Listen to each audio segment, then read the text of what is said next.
குட்டம்புடா கிராம பஞ்சாயத்தில் கூவாப்பாறையில் வீட்டின் அருகே இருந்த கழிவறை தொட்டியில் காட்டு யானை விழுந்தது.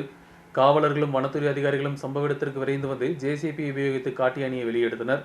இப்பகுதியை சேர்ந்த அஷ்ரப் என்பவரின் வீட்டின் கழிவறை தொட்டியில் தான் காட்டு யானை விழுந்தது. குட்டம்புடா பஞ்சாயத்தில் கூவப்பாறையில் மக்கள் வசிக்கும் பகுதியில் இறங்கிய காட்டு யானை கழிவறை தொட்டியில் விழுந்தது. செவ்வாய்க்கிழமை அதிகாலை 2 மணிக்கு தான் கூவப்பாறையை சேர்ந்த அஷ்ரப் என்பவரின் விவசாயத்தில் இருந்த கழிவறை தொட்டியில் விழுந்தது. யானை குழியில் விழுந்த தகவல் அறிந்து மூவாற்றுப்படை டிஎஸ்பி, டிஎஃப்ஓ போன்றவர்கள் தலைமையில் உள்ள வனத்துறை அதிகாரிகளும் காவலர்களும் பொதுமக்களும் சம்பவ இடத்திற்கு வந்து மீட்பு பணிகளை தொடங்கினர்.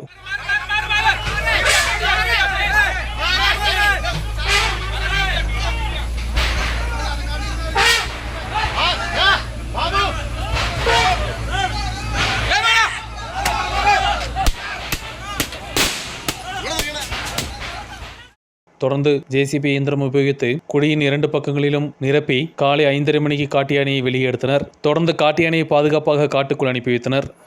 News desk, media net.